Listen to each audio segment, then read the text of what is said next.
Le site web de l'Heure de la Bonne Nouvelle vous permet de revoir les émissions de la série en cours et de visionner celles des années précédentes. Dans la section Liens utiles, nous identifions plusieurs liens Internet donnant accès à du contenu évangélique de qualité sur le web. On y retrouve une tonne de moyens concrets pour vous aider à poursuivre et enrichir vos réflexions. Dans la section Restons en contact, nous vous proposons 2 manières faciles pour entrer en contact avec nous, soit le Perron d'église et les groupes de discussion Je suis deuxième. Samuel, merci beaucoup pour l'enseignement que tu viens de nous apporter. J'aimerais ça que tu parles aussi de ce que tu fais, là, tes capsules que tu fais qui sont drôlement intéressantes pour ceux qui ne connaissent pas. Oui, on est à plus d'une centaine de capsules sur samparle.org. En fait, on aborde ce thème-là, de la grâce de Dieu, du pardon, mais sur toutes les facettes, à toutes les sauces possibles. Et ceux qui aiment la sauce, je vous garantis que vous allez être servis. Oui, sur tous les sujets. J'ai fait récemment une capsule sur les animaux. J'utilise des expressions québécoises aussi populaires. Là, je viens de faire une capsule sur l'expression « Seigneur ». Lorsqu'on dit « Seigneur » si facilement, mais quel est le sens derrière? Donc, si ça vous tente d'aller creuser, samparle.org. Merci. Puis en plus, c'est sur le site de l'Heure de Bonne Nouvelle, dans les liens utiles. Oui. Voilà, pour ceux qui seront perdus. Alors, Martin, tu avais une petite histoire qui venait à ton esprit, là. Mais si on a déjà expérimenté la grâce de Dieu, pour ceux qui disent qu'ils sont des chrétiens, des enfants de Dieu, on ne peut pas ne pas pardonner. C'est même pas une option. Puis Jésus l'explique pourquoi avec une parabole dans les Écritures. Je vais la dire dans mes mots. C'est un gars qui est en prison, il devait une dette impayable. Il pouvait pas payer 100 millions, on va dire.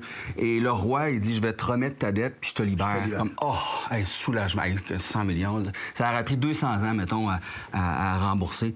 Il est très content, il sort de prison, puis aussitôt qu'il sort de prison, il envoie un qui lui doit 100 piastres, ça, on va le voir. Il dit, hey, tu me dois 100 piastres, donne-moi mon 100 piastres, puis finalement, il l'envoie en prison. À cause du 100 piastres. À cause du 100 piastres. Puis là, le roi qui dit, hey, regarde, je t'ai pardonné, je t'ai remis une dette de 100 millions, puis toi, pour 100 $. Donc, on ne peut pas ne pas pardonner. On a tellement été pardonné à la croix, en Jésus-Christ, qu'on ne peut pas s'en revirer de bord et dire, hey, donne-moi mon 100 piastres, quand Dieu il nous a remis cette dette si grande qu'on avait envers lui. Pour le chrétien, c'est comme absurde de ne pas pardonner. C'est pas le pardon qui est absurde, c'est le fait de ne pas pardonner qui est complètement absurde, impensable. C'est une dichotomie entre celui que tu crois et à qui tu confies ta vie, et ensuite comment tu vis la tienne. Puis pour le chrétien, c'est pas nécessairement plus facile, mais c'est quand même difficile encore, même un chrétien, de pardonner, mais il faut le faire. Mais il y a une puissance à cause de ce qu'on a été pardonné. Moi, je pense qu'un des problèmes que le monde ont, probablement même, je dirais, peut-être des vrais chrétiens ont aussi, c'est qu'à quel point je réalise que je devais 100 millions, pour reprendre ton image.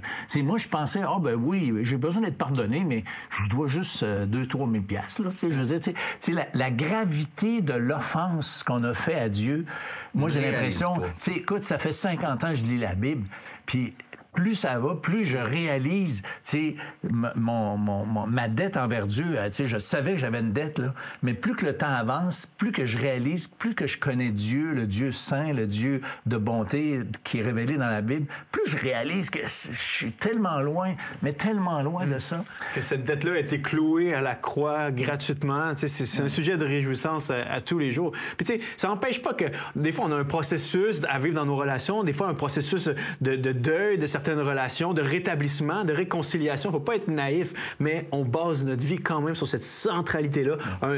Le Fils de Dieu nous a pardonné et c'est une motivation assez grande pour pardonner les autres. Mais j'aimerais peut-être dire à nos auditeurs, nos téléspectateurs, qu'il y en a en fait une chose qui ne peut pas être pardonnée selon la Bible, et c'est celle ou celui de refuser le pardon que Dieu nous offre, justement. Parce que c'est ça qu'on a besoin, c'est ça que Dieu nous offre, c'est ça que Dieu a payé dans la personne du Seigneur Jésus lorsque, à la croix, comme ça a été tellement bien dit, à la croix où Christ a payé. Imaginez, la dette a été payée, le montant a été versé, et nous, on refuserait ça ou on le mépriserait, on le rejetterait du revers de la main. Mais c'est vraiment un péché que Dieu ne peut pas pardonner. Mais tant et aussi longtemps que vous êtes vivant, Dieu peut et Dieu veut nous accorder ce plein et entier pardon.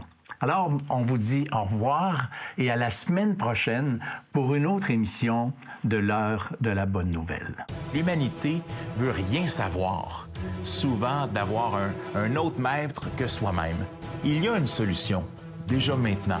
La paix que Jésus peut mettre dans notre cœur, ce changement de cœur qui nous permet d'être des agents de changement dès aujourd'hui, en ayant aussi la promesse qu'un jour, nous serons dans un monde de paix et de justice, pour toujours, parce que Dieu, un jour, arrêtera tout mal, toute maladie, toute mortalité. Et c'est cette offre qui est la bonne nouvelle.